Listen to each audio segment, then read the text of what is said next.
defection of 21 NPF MLAs to NDPP, Rising People's Party President Joel Naga expresses no surprise, rather calls the move of TR Zeliang and company as an act of political survival.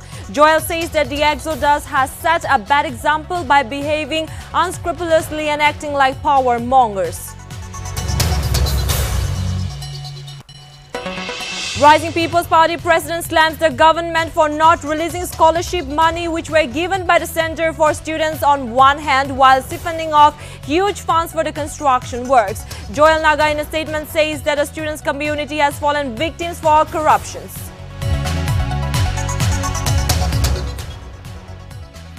Nagaland Timber Traders Union temporarily lifts its indefinite economic blockade on parent district following an emergency meeting of NTTU and affiliated unit members on Tuesday. Decision comes in view of a joint consultative meeting convened by the State Home Commissioner on May 5.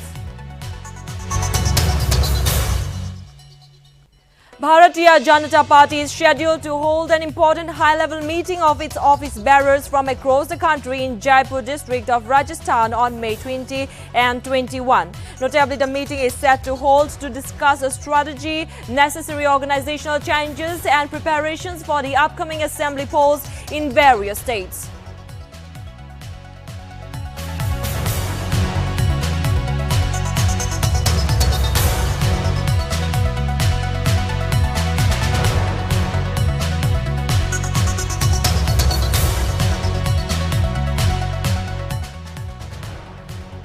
The Ministry of Home Affairs asked for a detailed report from the Rajasthan government over communal tensions in the state's Jodhpur region.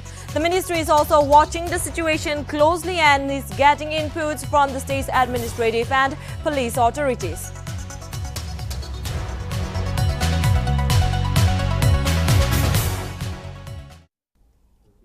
Hello viewers, I'm Rinki Gogoi and you're watching Nagaland TV Primetime News. Let's see more of the news in details.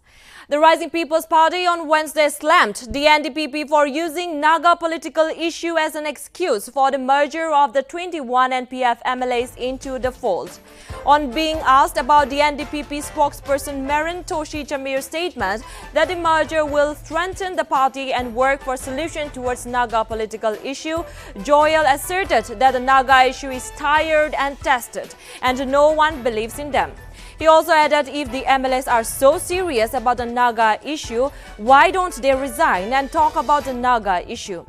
Naga went on to say that basically the leaders are fooling everyone. He also cited how in 2003, Chief Minister Nipur Rio said that he will bring Naga political solution in 3 months. But 20 years down the line, they are still talking about the Naga political solution. Joel further added that in 2017, the civil society organization and tribal ho-hos voiced out for solutions before elections and all the political parties agreed with it. However, some MLAs betrayed the Naga people and filed the nominations, following which Ram Madhav of BJP changed the entire slogan as Elections for Solution and filed nominations. Thus, 2018 solutions before elections failed.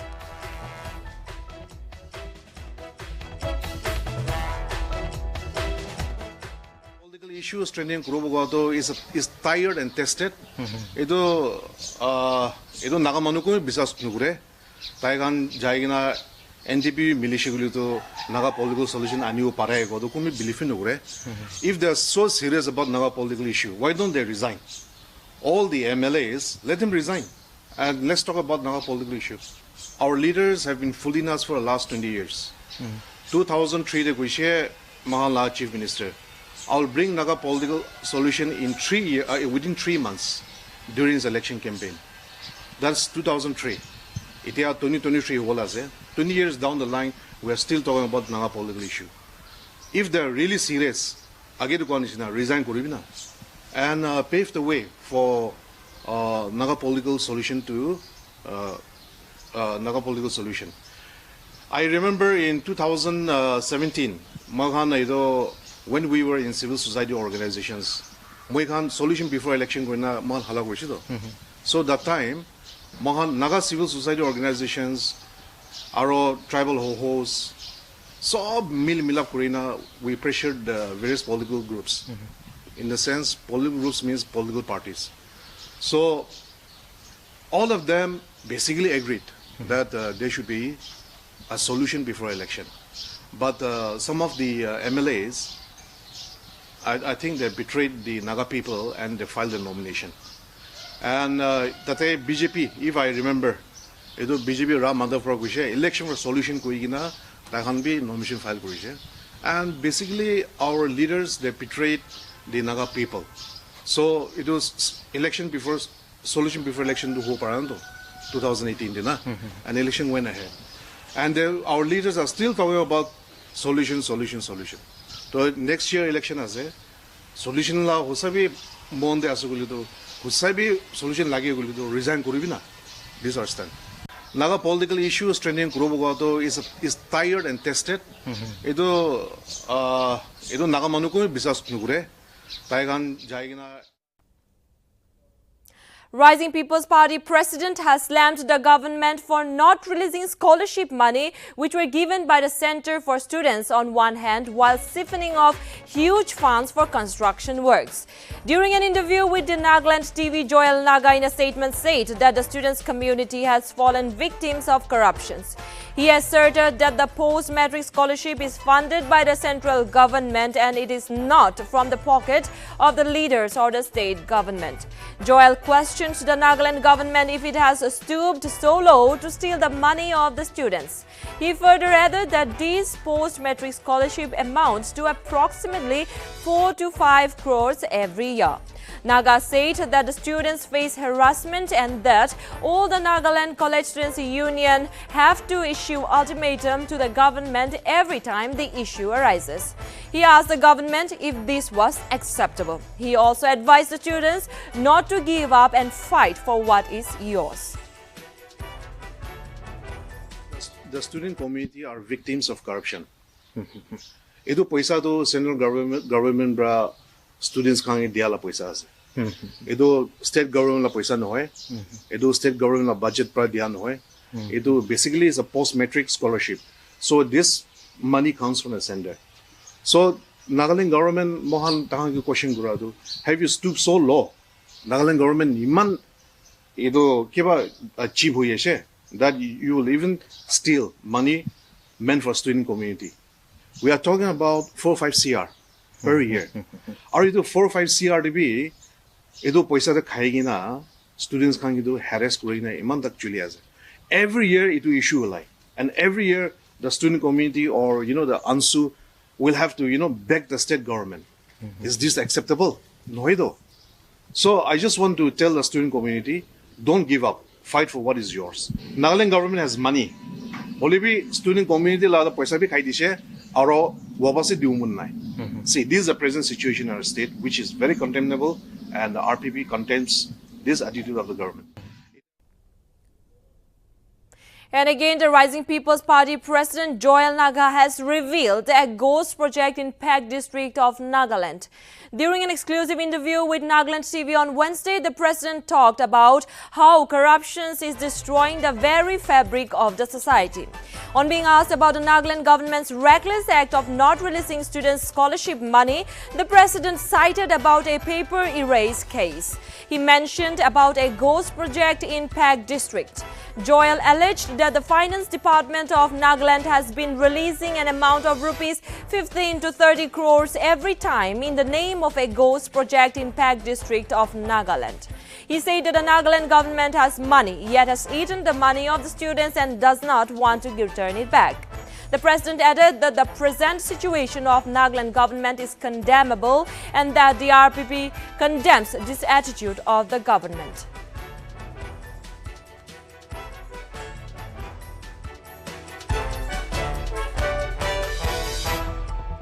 It's very mahan sob jane ase tahan government do paisa adjust korishe somewhere. Now mahan paper raise kornishna ekta project ase Pak district there. Finance department do additional funding going na 15 CR olai gina edu project la lagai ase. It's a ghost project. So Nagaland government has money. Only be student community la da paisa bhi khai dishe. See, this is the present situation in our state, which is very condemnable, and the RPP condemns this attitude of the government. It's very edu mahan sob jane ase tahan government do paisa de adjust korise. On the recent defection of 21 NPF MLAs to NDPP, Rising People's Party President Joel Naga expressed no surprise, rather called the move of TR Zeliang and company as an act of political survival.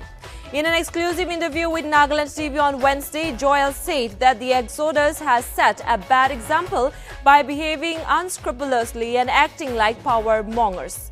On being asked about the NDPP spokesperson Merentoshi Jamir's statement, the merger will strengthen the party and work for solution towards Naga political issue, Naga alleged that it is all about the political survival and the money.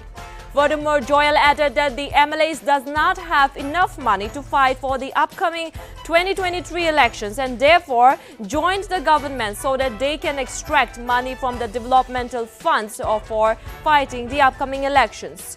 Naga further said that he is doubtful about the clean election campaign and that money, power and muscle power might rule the elections.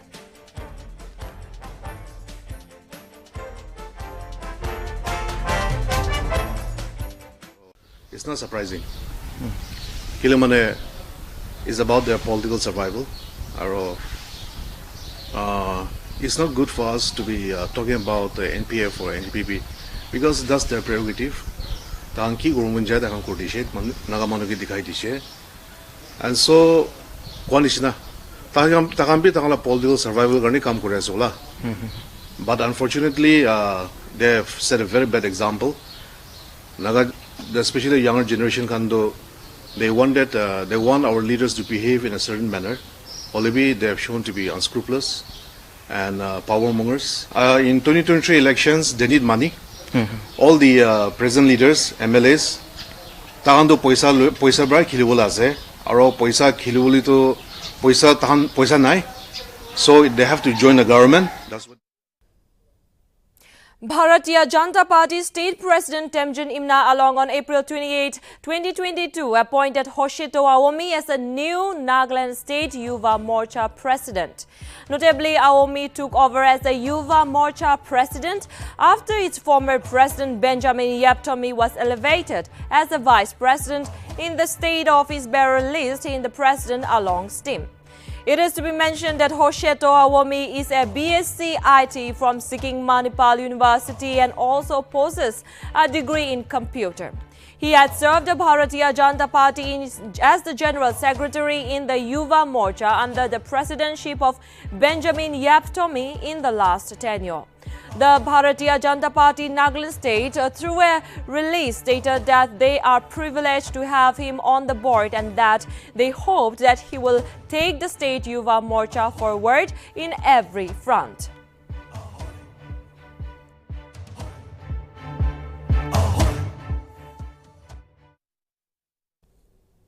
The Bharat Vikas Parishad and NGO installed its branch in Kohima on Wednesday with Director General of Prison Government of Nagaland Rupin Sharma as the chief guest. Sharma, while addressing the gathering as the chief guest, encouraged the social worker groups of Kohima with his motivational speech and appreciated selfless activities of BVP in different areas of the Northeast. Furthermore, during the program, Santu Thapa became the first president of BVP Kohima branch. Pawan Ladha as the general secretary and Bimal Bhattacharjee was appointed as the treasurer. Following the appointments, the House requested Rupin Sharma to contribute his service under BVP in interior places of the state, whereby the House unanimously elected Rupin Sharma as the chief advisor, guardian and guide of BVP Kohima branch to serve the people and the state. Notably, during the program, blankets and ceiling fans were distributed to the selected beneficiaries of the organization.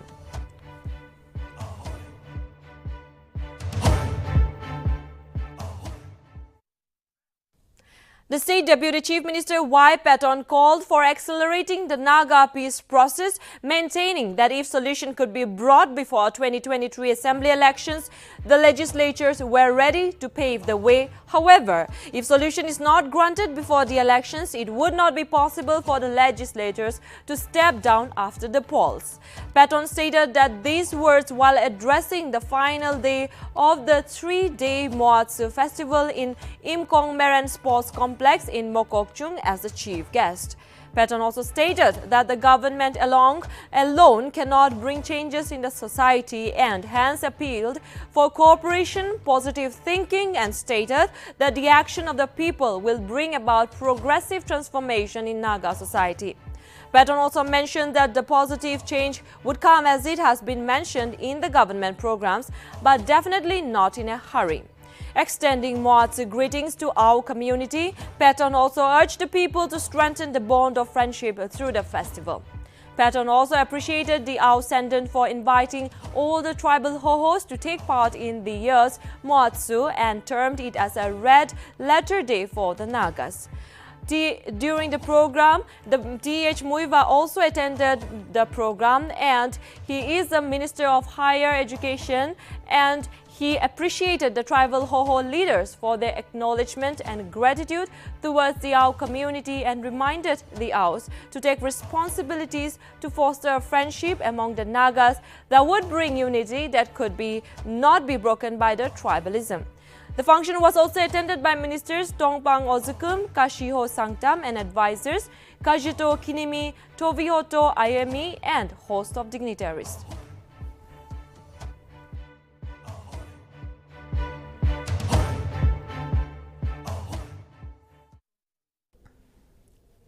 NPF Legislature Party leader Kuzoluzo Azonyuno stated that the NPF was not the averse to alliance with any political parties or leaders. Azo stated that on Tuesday, while delivering a speech during the felicitation program held at the party's central office, Kohima. Notably, Azo opined that the NPF is open to alliance as the party's goal was to carry forward the aspiration and voice of the Naga people. Azo further encouraged the party workers to seek first God and then carry forward the party. Furthermore, Azo was optimistic that even with 4 MLAs, party leaders and workers, the party will experience new changes to reach greater heights in the near future.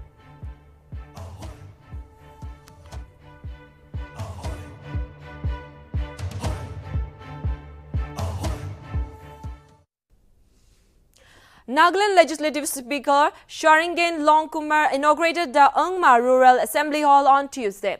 Speaking on the program, Sharingan stated that the Angma Village Community Hall was constructed with a vision to establish a model village as conceptualized by former State Chief Minister Dr. S.C. Jamir during the years of Mopung Sangir Pusu to transform the village into a progressive and welfare-oriented village administration. Sharingan stated that the Rural Assembly Hall at Ungma village was dedicated to the people of Ungma in honor of the sacred ancestral practice of the democratic village administration through Putu Mendan Tatars of the village since time immemorial.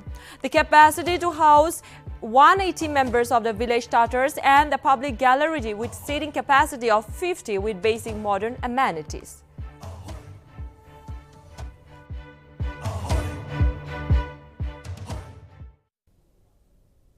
The Bharatiya Janata Party is scheduled to hold an important high-level meeting of its office bearers from across the country in Jaipur district of Rajasthan on May 20 and 21.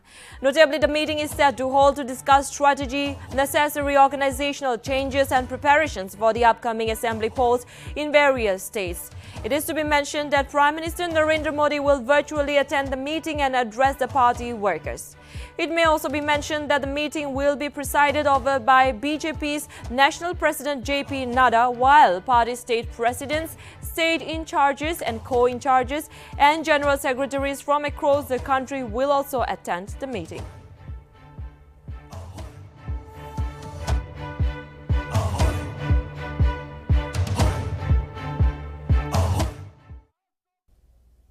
In the tussle between the Nagaland Timber Traders Union and the parent civil society organization, the NTTU has temporarily suspended its indefinite economic blockade on parent district. The decision to temporarily lift the blockade was taken around noon on Tuesday after an emergency meeting of NTTU and affiliated unit members. NTTU leaders informed its members and the volunteers that the state government in a circular requested NTTU to lift the blockade in view of a joint consultative meeting convened by the State Home Commissioner on May 5.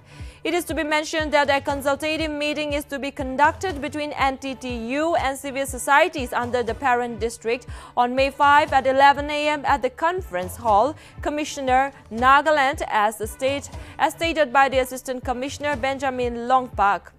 The circular further informed that Deputy Commissioner Parent District Officers Parent and ADC Jaluki and representatives of NTTU, Nagaland Zeliang People's Organization, Zeliang Rong Baudi, Liang Mai Council, Zeme Council, Zeliang Rong Students Union to attend the meeting without fail.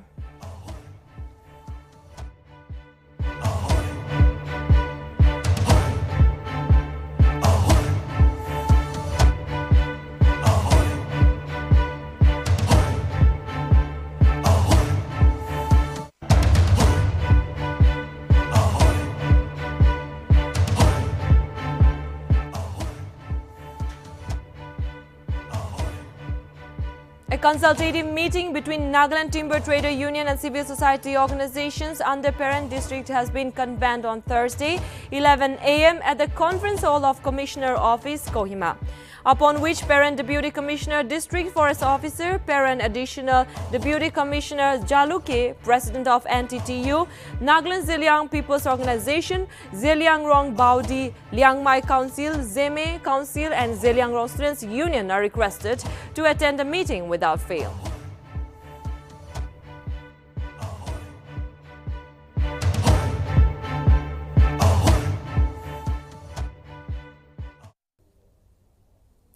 Union Minister Rajiv Chandrasekhar is scheduled to be in Nagaland on a 3-day visit beginning Wednesday to review the developmental works in an aspirational district and inaugurate the 5 National Institute of Electronics and Information and Technology centers in the northeastern region, including one at Dimapur. Notably, the Union Minister of State for Electronics and IT, Skill Development and Entrepreneurship will be travelling to Kiperi to review the progress of the aspirational district program of the central government. Furthermore, during his stay in the state, the Union Minister will also visit Jan Shikshan Sansthan and interact with the students and faculty engaged in skill training. It may also be mentioned that the Minister will attend a media interaction program in Kiperi and will then also visit Longwa village in Mon district, where he will again have a review meeting with the Mon district administrations.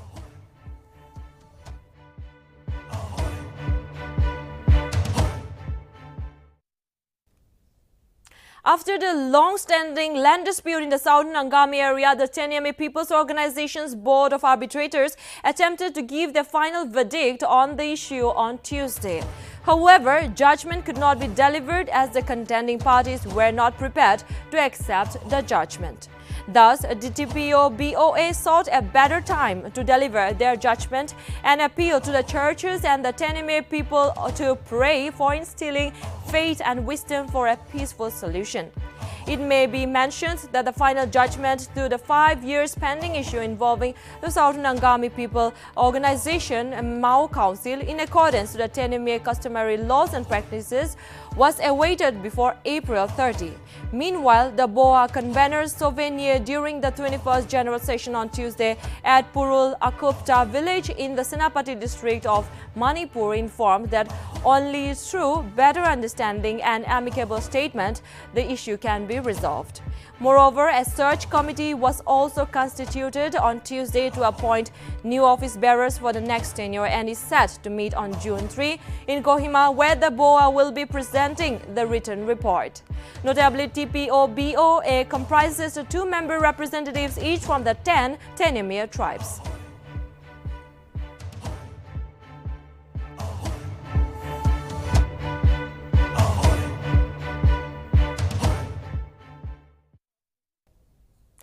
Nagaland team won 20 medals with 4 gold and 4 silver and 12 bronze in the Northeastern Region sports meet that culminated on Tuesday evening at Imphal, Manipur.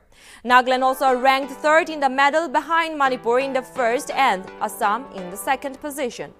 Nagaland team was led by Jodhpur Jecho, DSO Kohima as the chief chef de mission. A total of 78 athletes with 11 officials from Nagaland participated in the 5 disciplines including archery, badminton, boxing, football and table tennis. The week-long sports meet saw around 700 participants with coaches and officials of the 7 northeastern regions.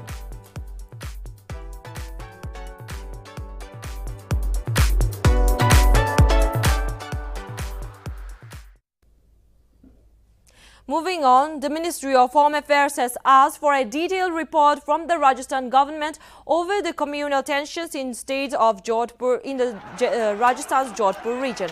As per sources, the ministry is also watching the situation closely and getting inputs from the state's administrative and police authorities. Tension gripped Rajasthan Chief Minister Ashok Gehlot's hometown Jodhpur hours before Eid on Tuesday, prompting the authorities to suspend mobile internet services and impose a curfew in 10 police station areas of the city.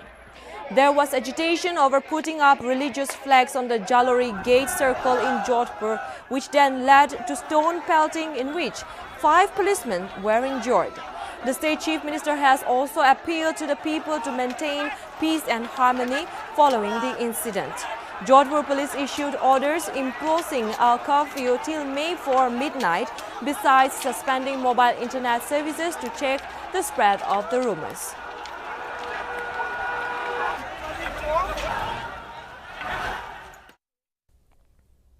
The 180 feet long Bailey Bridge in Manipur, Churachandpur district collapsed on Monday. The bridge was constructed back in the year 1994 and is situated between Kwangin Sinjaul village along the National Highway 102B and about 135 kilometers from the district headquarters. The bridge collapsed when 2 heavy trucks loaded with goods passed through the bridge. The chief of the area of Songta village, Ji Tiangkolian, urged the general manager of the National Highways and Infrastructure Development Corporation Limited to immediately take up steps to repair or restore the bridge as early as possible.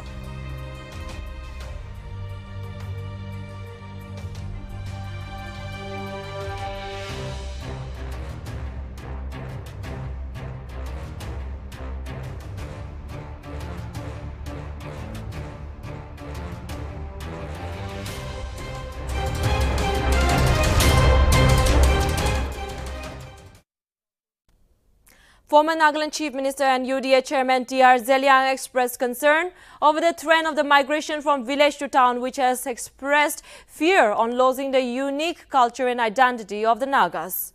On the inauguration program of Zeliang Rongram Colony Welcome Gate, Zeliang opined that many people, after settling down in towns, give less importance to festivals and cultures. Zeliang urged the youth to learn about their own culture while the elders are still alive so that they can take it forward to the next generations. He reminded if one does not preserve the land and history, culture and traditions, invaders will remove us and make it their own history. Further, he also stressed on the brotherhood of Zeliangs, stating that even if they are separated by artificial boundaries, they must work together and respect each other. He also acknowledged the concerned officials for changing the nomenclature to Zeliang Rongram, saying that Ram means where the Zeliang people live.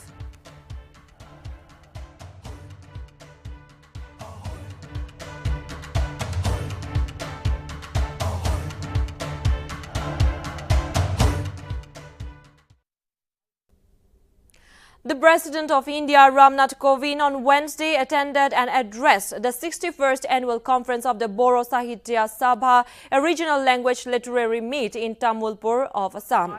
Speaking on the occasion, President Ramnath Kovind appreciated Boro Sahitya Sabha for their invaluable contributions in the past 70 years to strengthen the Boro language, culture and literature. He said that this Sabha has also played important role in use of Bodo language as a medium of school education and place in the higher education. Furthermore, the President also said that the government and the society should take it as a responsibility to conserve and promote local languages, and so he appealed the government of Assam to promote the Bodo language. It is to be mentioned that inspired by the Assam Sahitya Sabha, the BSS was formed in 1952 for the development of literature, culture and language. It is playing a leading role in maintaining coordination among different ethnic groups. It is noted that apart from Assam, a large number of people speaking the Bodo language live in Bangladesh, Nepal, Tripura, Nagaland and West Bengal. Notably, President Ramnath Kovind became the first Indian president to attend the event. While the three-day conference of BSS began on May 2, the president attended the event on May 4. The president was accompanied by Assam Governor Professor Jagdish Mukhi, Chief Minister Hemanta Biswa Sarma and other dignitaries at the mega event of the BSS. साहित्य तथा संस्कृति के गौरव को बढ़ाने के लिए मैं आप सबकी सराहना करना चाहता हूं। मुझे इस समारोह में शामिल होकर के बहुत प्रसन्नता हो रही है। इस सम्मेलन के सभी आयोजकों को मैं हार्दिक बधाई देता हूं। अब ये साहित्य और भाषा हमेशा लोगों को जोड़ती है, लोगों के दिलों को जोड़ती है, और वो ऐसी कौन सी बातें हैं भाषा में होती हैं जो अपनापन होता है, और वो अपनापन आज न जाने हमारे समकक्ष जो प्रदेश जिनका मैंने नाम लिया, पश्चिम बंगाल, मेघालय, अरुणाचल, सिक्किम, नागालैंड, त्रिपुरा और विदेशों से बांग्लादेश और नेपाल से भी यहाँ पर कुछ प्रतिनिधिगण आए हैं। ये कितना आकर्षण है जो कि भाषा, बोडो भाषा विदेशों से भी लोगों को यहाँ पर खींच लाई है। और इसलिए मैं साहित्य सभा के आयोजनों को मैं बार बार सराहना करता हूँ और उनको बधाई देता हूँ। बोडो भाषा को संविधान की 8वीं अनुसूची में शामिल करने हेतु संविधान संशोधन वर्ष 2003 में हुआ और उसकी घोषणा जनवरी 2004 में की गई। उस समय After keeping repo rate at the same level for 11 consecutive times, the Reserve Bank of India has finally announced for raising the policy interest rate by 40 basis points to 4.40% with immediate effect. Shakti Kanta Das, the governor of RBI, stated that the Monetary Policy Committee held an unscheduled policy meeting on May 2 and 4, wherein it all the 6 members unanimously voted for a rate hike while maintaining the accommodative stance. Notably, the meeting was held to review the macroeconomic situation with a view to contain the inflation. It may be mentioned that the Sensex plunges over 1,110 points after RBI rate hiked. The governor also stated that the decision of MPC reversed the May 2020 interest rate cut by an equal amount.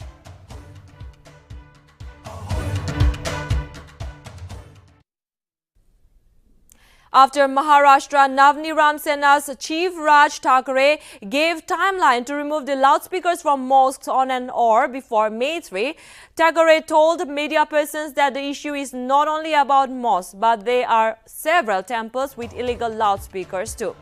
The MNS chief stressed that this is not a one-day issue and then threatened if mosques don't follow guidelines, Hanuman Chalisa will be played at double volume.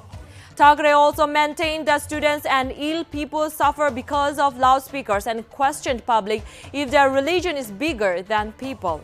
Moreover, according to Maharashtra Home Department, 135 out of 1,140 mosques in Mumbai use loudspeakers before 6 a.m. today.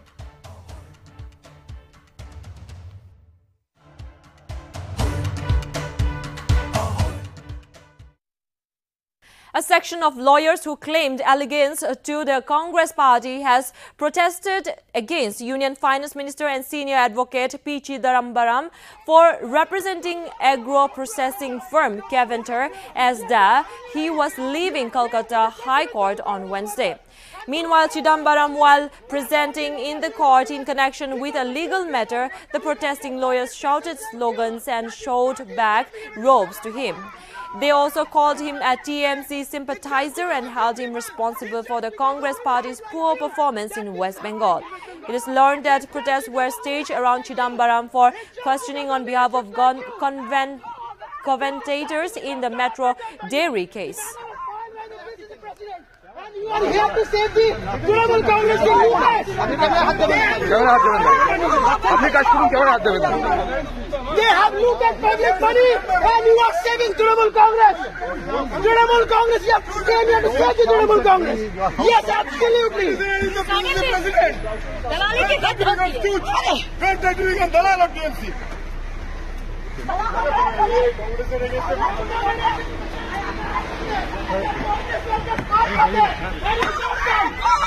It's because of you. It's just because of leaders like you that we are suffering in West Bengal.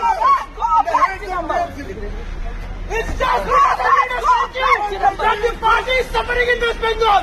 It is just because of leaders like you. It's just because there are leaders like you. You are a member of the International Congress. Choose your TMC. Don't tell me to choose your Mount Everest.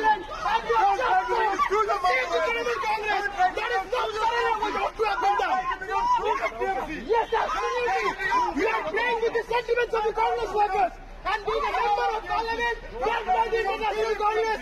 Because of you people, because of certain persons like you, that the party is not being able to stand at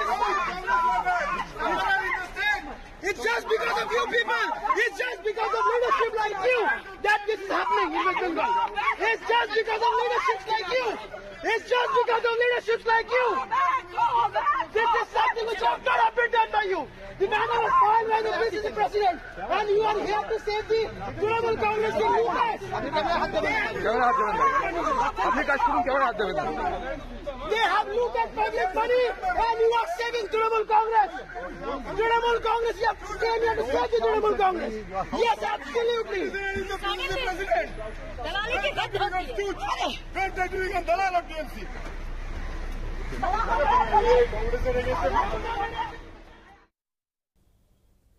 Now, after Maharashtra Navniran Sena Chief Raj Thackeray announced loudspeakers to be removed by May 3, failing which Hanuman Chalisa will be played at high volume to drown out azan, Thackeray reiterated his speech on Tuesday and appealed all Hindus to play Hanuman Chalisa on loudspeakers if they hear loudspeakers blaring the azan from mosque.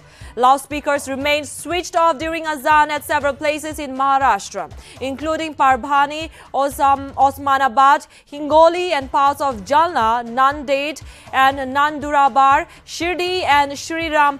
At some places, they were used on low volume. However, Hanuman Chalisa was played by the party workers during the wee hours of Wednesday morning in Mumbai's Charkov during the morning azan.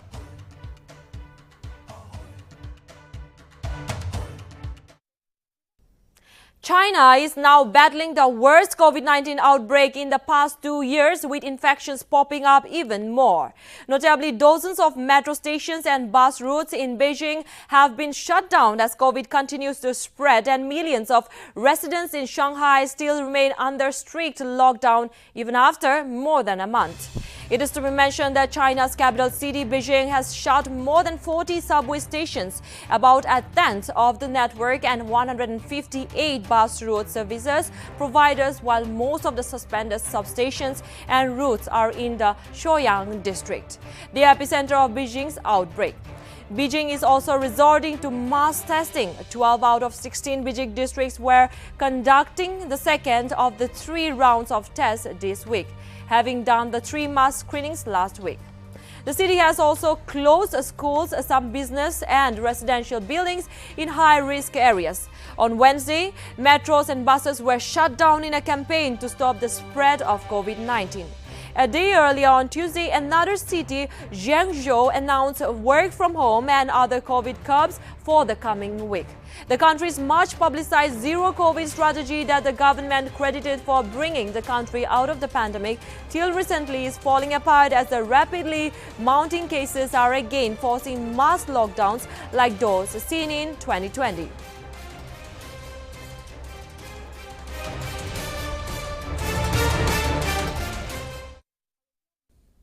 The Board of Control for Cricket in India on Tuesday banned journalist Boria Majumdar for 2 years after its committee found him guilty of threatening cricketer Riddhiman Saha over text messages.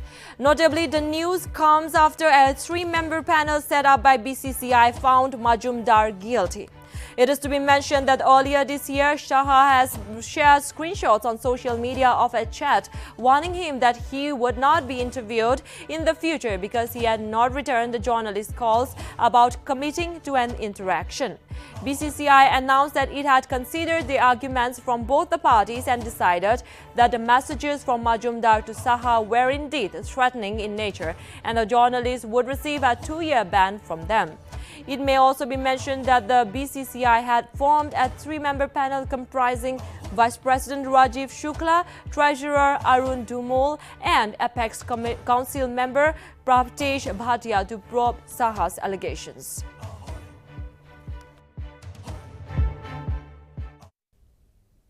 India have cemented their #1 spot in ICC Men's T20 Ice ranking after the International Cricket Council released its annual update on May 3. India extended their lead over second-placed England by a point as the two teams are now separated by 5 points at the top of the table. England are on second place with 265 rating points and Pakistan round up the top 3 with 261 rating points. In the updated ODI rankings, New Zealand remained on top, but their lead over England is reduced from 3 to 1 point. The gap between England and third-place Australia has increased from 7 to 17 points. Meanwhile, India continued to remain at the 4th spot in the ICC ODI rankings. In the ICC Test rankings, Australia continues to sit on top spot. Australia now leads second place India by 9 points with a rating of 128 points.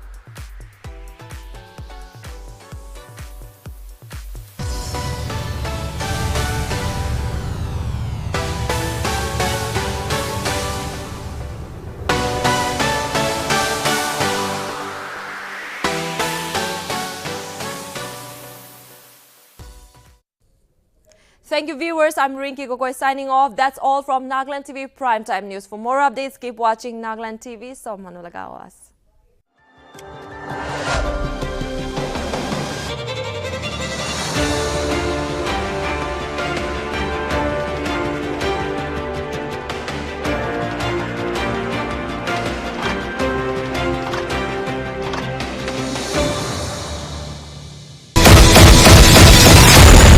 New YY Dynamite Instant Noodles. It's extra spicy. Taste